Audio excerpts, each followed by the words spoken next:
live from the Counterpunch Media Mobile Studios in Grand Blanc, Michigan. It's time for real lives, real families, real fitness. It's time for Derek Noel Fitness. Hello and welcome to episode 11 of Derek Noel Fitness Live. Nice and warm in the studio today.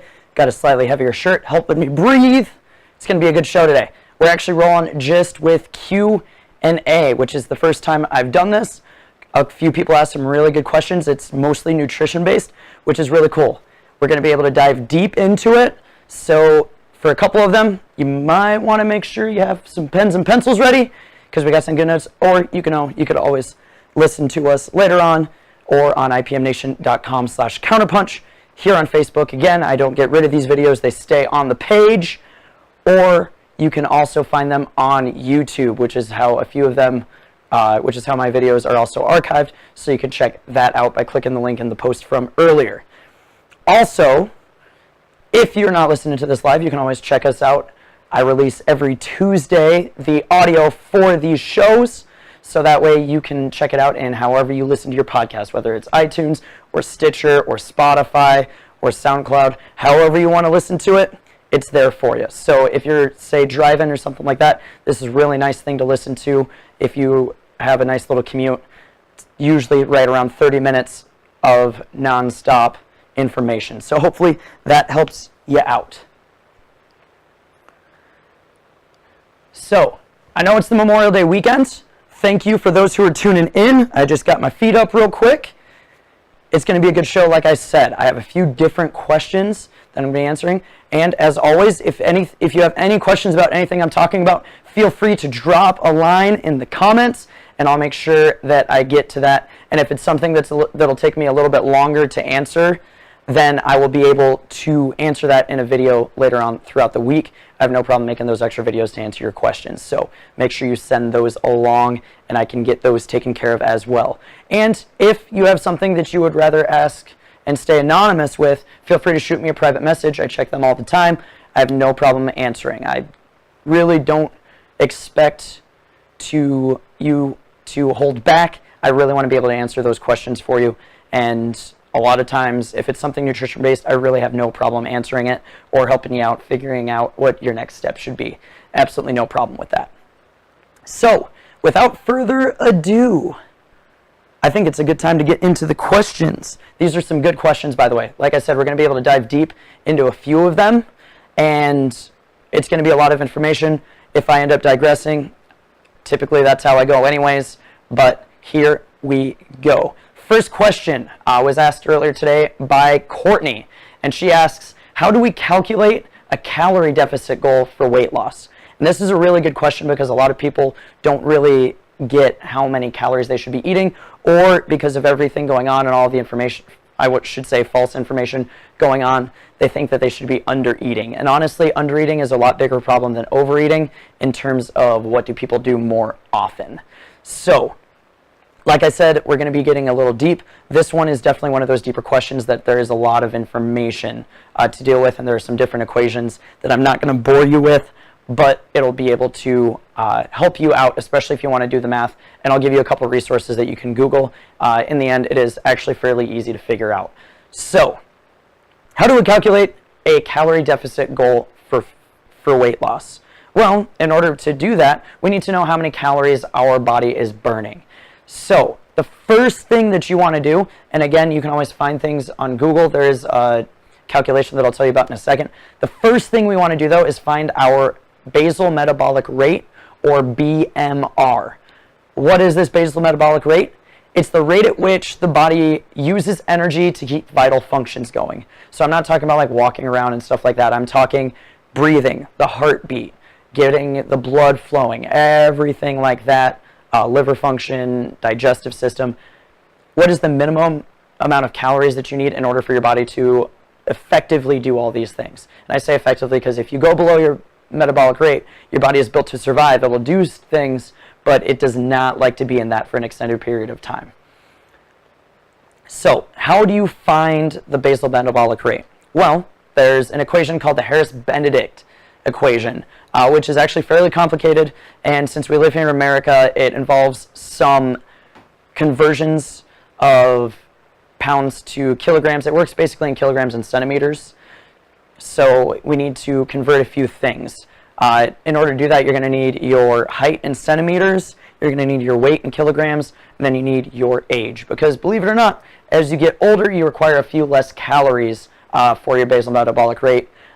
Basically, you can think of it as if your body gets a little bit more efficient at doing things, so it requires a little less calories. Which, if you think about, is how our body gets better at doing certain things anyways. Like running, you end up burning less calories after running for an extended period of time because your body becomes more adapted to it. So when we find that basal metabolic rate, that's the starting point. That's how many calories we really don't want to go below. Next, we got to talk about the energy that's used throughout the day, because if that's the energy that is only used for vital functions, we still need some in order to do things like walk around and be productive and not have that brain fog going on, and work out if we're doing that. And all of that you can find by finding your total daily energy expenditure. I'm going to say that again, total daily energy expenditure, which can be shortened up to TDEE. So anytime you see something written TDEE, it's talking about how many calories are you actually burning doing what you do in the day. Whether that's walking around, standing up in front of a classroom, in Courtney's case, if you are standing in front of the cameras, if you're running around in boot camp, if you're working out, if you're going out for bike rides, if you're playing with your kids, all of these things are factored into that energy expenditure. It's exactly what it sounds like too. Depending on how active you are, there's a multiplier that changes. And it goes all the way from sedentary, so if you have a desk job and you don't really work out that often, you can still lose weight, by the way. You just need that lower calorie amount, all the way up to very active, which is someone who is, I like to use the example of someone in manual labor. So someone who's building houses, who's doing construction work, who's carrying machines around, all of those things all day long, and on top of that they're working out. Those are the people who are going to be burning the most. And like I said, there are different multipliers that you can figure out. A really good resource for this is actually tdeecalculator.net, I believe. I'll double check that and get back to you, or someone else can probably check it and drop that in the comments to let you know. But I believe it is tdeecalculator.net, and it'll give you that number as well. So, now that we have that figured out, by the way, it's different numbers for the things. I'm going to use myself as an example here. I went through and I did the math. I used the equation myself, and I figured out that my TDEE itself. So according to the Heredis-Benedict equation, by the way, there are like 3 different ones, and they all give you slightly varying numbers. My basal metabolic rate is 1,845 calories. So just for my body to function properly and effectively and be able to do everything it needs to be able to do without anything else involved, I need 1,845 calories. That's the bare minimum. My total daily energy expenditure, since I say that I am moderately active on most days, so when I'm working out and running around in boot camp, and those who know me from Fit Body Boot Camp know that I can be running around with like a chicken with my head cut off sometimes. My total daily energy expenditure is 2,537 calories, and it gets really specific. For the most part, you can round these to the nearest 50 or 100. You don't need to be entirely like spot on precise unless you're doing something like professional bodybuilding or something like that. If you're within 50 to 100 calories of that number, you will probably be good. So I have those numbers. Running around, I need about 2,500 calories a day. Let's get to the weight loss part of this. So we know our calorie goal for maintenance. That's what our body needs to basically stay the same, stay in homeostasis, which is the fancy term for your body wants to stay the same, which, by the way, it does. It wants to stay the same all the time. It's why we always say as professionals to give your body at least 2 weeks to start to adapt. So when you first start a brand new diet, you want to give it at least 2 weeks to start to adapt to it. If you don't see anything within 2 weeks, then it might be time to adjust. But that's why, because your body doesn't like to change. People don't like change in general. So being able to force that through different calories is how it goes. So for weight loss though, I always like to eat somewhere in between those numbers to start. So when you exercise, you're basically creating a calorie deficit for yourself. So if you want to lose weight, if I wanted to lose weight, I would not eat my 2,537, but I wouldn't really go below the 1,800 mark, because that's what my body needs to function effectively, and I still want it to function effectively. I just want to lose fat while I'm at it. So what do? A good starting point is to reduce the number of your TDEE calories by 400 or 500. So that would put me right around 2,100, 2,000 to 2,100 for me to start losing fat at a safe, slow, and steady rate. Think of it this way. There are 3,500 calories in 1 pound of fat. So if you give yourself a 500 calorie deficit, multiply that by 7, that's 3,500 calories. All of a sudden you're losing a pound of fat a week, which for some people, they really want that quick fix. That's not enough for them. They decide they want to try and go below that basal metabolic rate, and then things can start to go funky there. But if you lose a pound a week over the course of a year, that's 52 pop total daily free to reach out along 18% mark, or someone who is a power lifter who doesn't really need to be down as low for their sport, can be up close. If you want to get this tested, you can use those hand things. They may not always be accurate, but they are pretty consistent. So when we're tracking body fat percentage loss, using those machines, even if it's not entirely accurate, like I can tell you right now that those things are not anywhere near the right number for me, but as long as that number continuously goes down, I know I'm on the right track. So keep that in mind. They have to worry about that.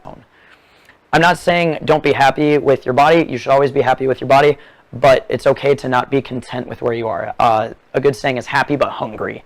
I actually stole that from a CrossFitter named Noel. He always says he's happy but hungry. He's happy with what he has, but he definitely wants to be better. So think about that.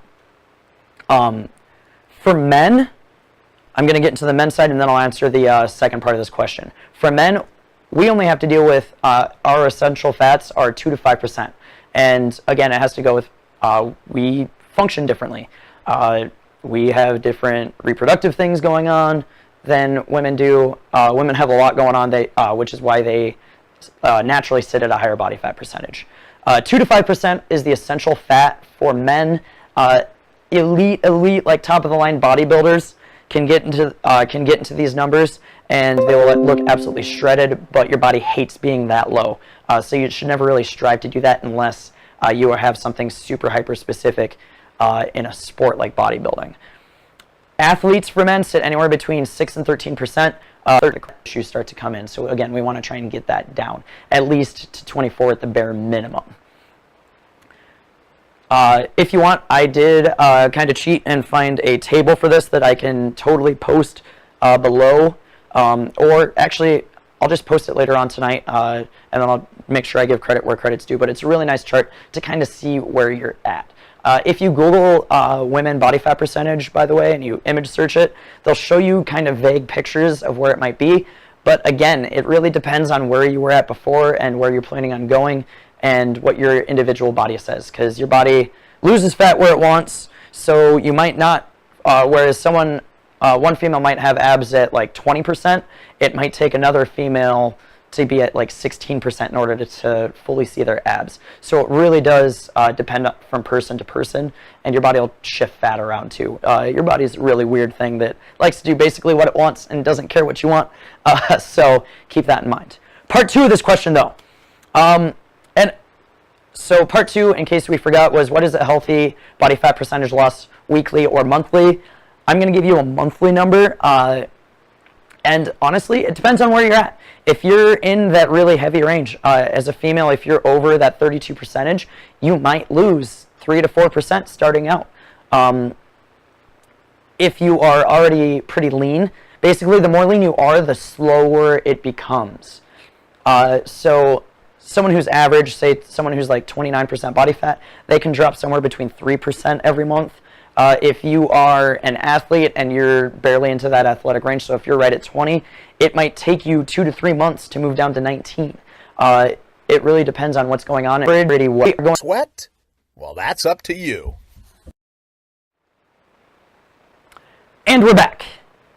So, just to recap, we have 2 questions that we've gotten through so far. The first one was asked by Courtney, which is how do we calculate a calorie deficit goal for weight loss? And you need to find a couple of numbers. There are a few steps to it. But basically, you find how many calories you burn in a day doing what you do, and then you subtract 400 to 500 of it, and that's a really good starting point. And then you want to reevaluate that every couple months as you start to lose weight, which is actually going to come into play in that question number 3, by the way. Second question was asked by Kristen, and what is a realistic goal for body fat percentage? I just realized I didn't actually give you a specific number, but if you want to be feeling good, if you want to be feeling super healthy, somewhere between, I would say like 17-18% and 23-24%, somewhere in that range is a really realistic goal to have. And again, if you decide you just want to get as lean as you can just to see what you can do and see what your body can tolerate and see what your mental state can tolerate, because when you start getting into some deficits in order to get that body fat percentage way down there, it can start causing some brain fog. And I know a coach that you could talk about. And again, the number is different for women and men. Part 2 to that question is what is a healthy body fat percentage loss weekly and monthly? And basically 1 to 2% a month is great. If you're going like a half to 1 percentage point, you're still doing in really good shape. Let's get on to this third question. And I love this question, by the way, because after a while, so if you do that first question and you figure out what that number is and you see some results for a while, but then you just stall out, this question's for you. Cheryl asks, if your weight loss stalls out and you need to make some changes in order to get it started again, what do you do first? Do you change your macros? Do you cut your calories? Do you increase your exercise? What do you do? Most fitnessy answer of all time, I like to say, it depends. It really depends. My first inclination is to have you reach out to a nutrition coach. They are a lot more well-versed in doing these things than normal personal trainers are. But that being said, some personal trainers really enjoy the nutrition aspect and are also certified nutritionists and things like that. That being said, I am not currently nutrition specialist, but I am going to be working on a certification for that soon.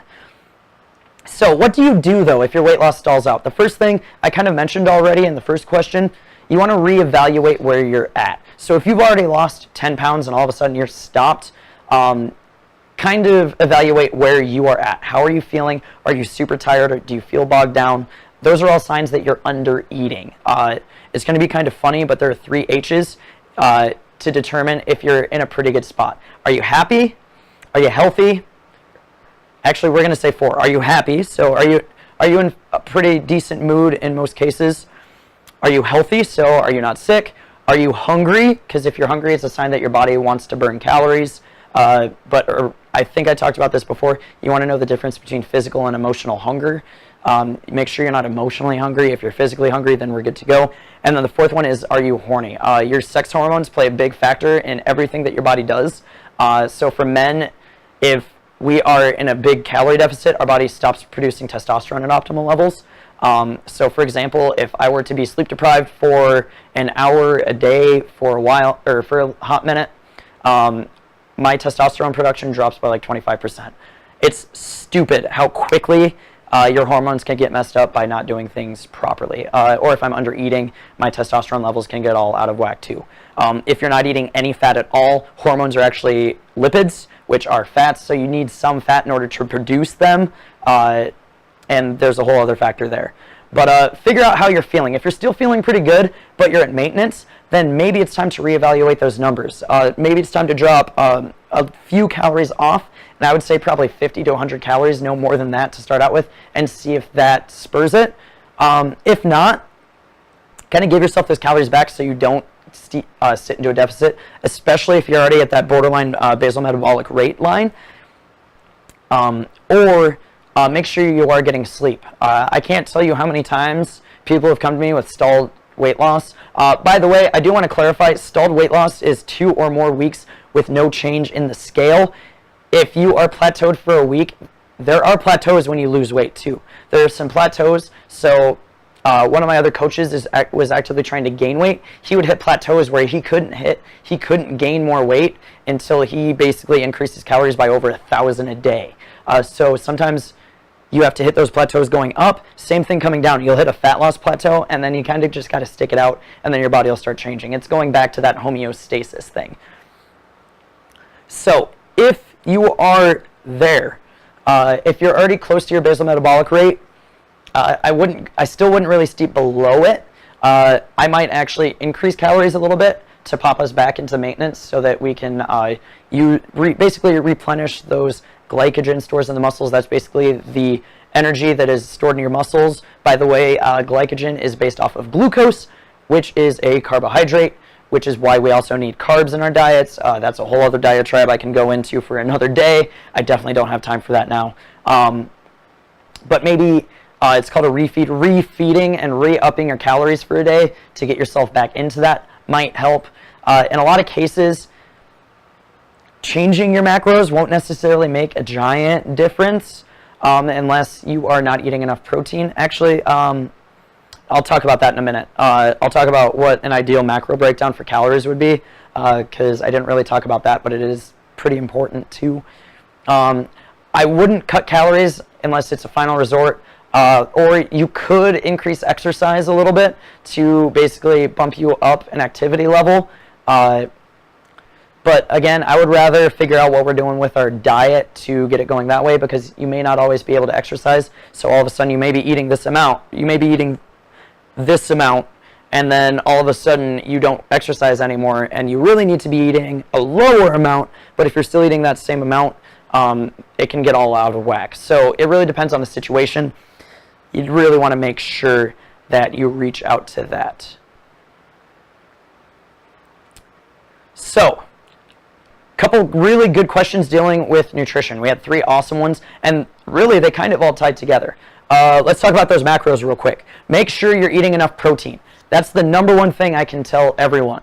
Those daily recommended values that you find on nutrition labels were created originally to prevent people from being sick, to prevent people from withering away. So when it says 50 to 60 grams of protein a day, that's like the bare minimum. Really, if you want a good number, I would take your body weight and I would multiply that by, I would take 75% of that. So if you weigh 200 pounds, you should be trying to eat around 150 grams of protein a day. And if you're in a fat loss phase, you want to eat more. You want to eat more protein, a higher percentage of protein in your diet if you're trying to lose weight, because you don't want to lose muscle, because that muscle also helps you burn calories. From there, you want a certain amount of fats.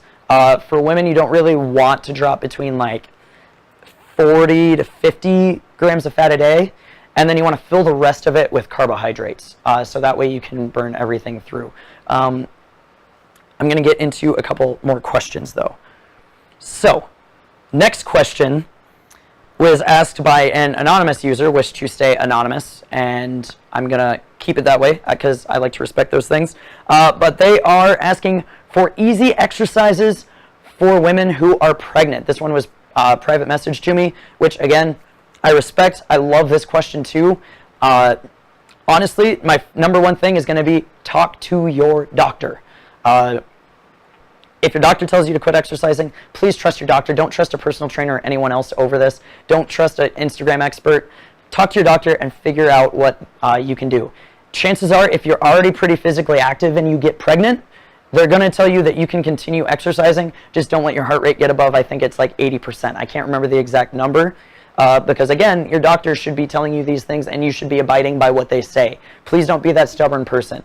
If you're not super physically active, doing things really easily, like going for walks, as boring as treadmills are, you can do like an incline walk on a treadmill. You just want to be able to watch that. You can still lift some lighter weights. I definitely wouldn't be doing things like maxing out. So like, don't try and deadlift as much as you possibly can while you're pregnant. Probably not a good thing, especially with the whole raise in blood pressure. But really, if you keep it to light, lower intensity things, keep your heart rate below 75 to 80% of its maximum number. And actually, let's define that right now. What is the maximum heart rate? Take 220 and subtract your age from it. So if I'm 28, 220 minus 30 is, what, 190? And I'm 28, so I'll just add 2 real quick. I'm doing mental math right now. Sometimes math is hard. So my maximum heart rate is right around 192 beats per minute. Have I ever hit that? No. Have I gotten close to it? Yeah, I've gotten up to like 95%, and you'll be able to tell that you hit that point because you're going to feel like you're dying. It's kind of like that laying on the floor, writhing, just not able to catch your breath, getting nauseous kind of feeling is when you're way up there. So the best thing to do for that, by the way, is to buy a heart rate monitor and not a Fitbit. Those cannot be very accurate. When I hit that 180 something point, my Fitbit said I was at 100 beats per minute. I was not lightly jogging. Get one of the ones that wraps around your chest and is really close to your heart, because those are a lot more accurate. Sometimes they go a little bit wonky, but again, you want to pay attention to that. And is that equation like the final solution? No, because I know some 50-year-olds whose heart rate gets way up there, that gets above 170 beats per minute.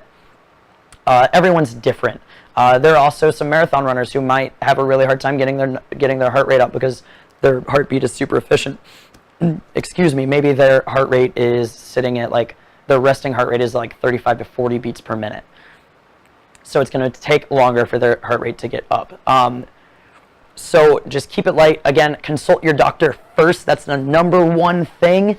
Don't listen to any Instagram models who have become pregnant, because chances are, number one, they've been working out for a long time, and number two, they don't really know what they're talking about. So keep that in mind. Last question I have is how to lose weight. This is another question dealing with pregnancy and post-pregnancy, specifically how to lose weight without losing your milk supply.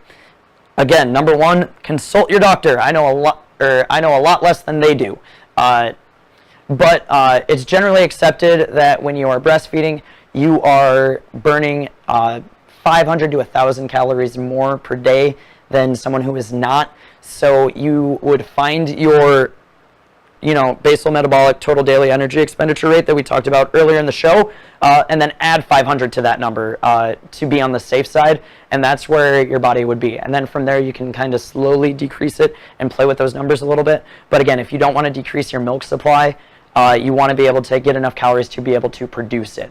By the way, fun fact, there are some studies that show the more you breastfeed, the more quickly you lose that maternal, that baby weight. So maybe that's something to think about too. Again, I'm not an expert in the whole pregnancy thing. I just have things that I've researched, but your number one stop for that should definitely be your doctor. Again, I am definitely not a medical doctor. I am not a specialist in pregnancy. Three, I'm a guy, so there's that too. But hopefully that kind of helps answer your question. I know you had a few more parts to that question, which I will definitely answer to you. I will actually send it in a private message to you so that you have something to deal with, because I want to help you out. And by the way, that last question was from Elise. And Elise, it's been a long time. I really miss you. I hope I see you soon. So 5 really awesome questions that were answered today. And honestly, I love when you ask questions, because especially when I'm doing it on the show, I can go into a really deep dive and really get in depth without giving some blanket answers. Courtney was talking about how to calculate that weight loss goal, or the calorie deficit goal, which is slightly more advanced. If you're just starting out, just start by cleaning up what you're eating. Don't eat an entire pack of Oreos a day, and that'll probably start. If you reduce your pop intake, you can probably drop some weight there. Just small things like that are where you should start at. But after you've gotten through that and you've gotten to that point, then it's time to start getting into the more advanced things like tracking your calories, and then more specifically with that, tracking your macros. I have one nutrition client. We don't even talk about calories. We just talk about macronutrients. Kristen was asking what a realistic goal for body fat percentage was, which was a really good question. And again, I will post a chart with that information after the show. Cheryl was asking how to handle a weight loss stall out. And then we had a couple of questions about pregnancy and post-pregnancy, which I love, because that means that you're looking to be in shape, and I absolutely love that.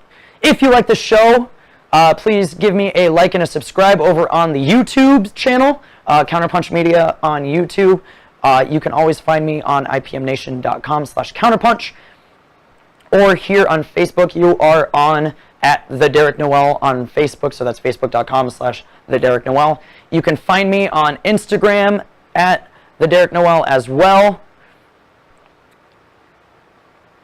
I already talked about that. So, again, if you have any questions that you would like me to answer, I would love to start doing a smaller Q&A section at the end of each show. I know I've tried it a couple times, but getting those questions live can kind of be delayed sometimes. So I'm going to start asking for them in advance, because then I can have an awesome show like this. I really hope you got something good out of this. Have a nice night, everyone.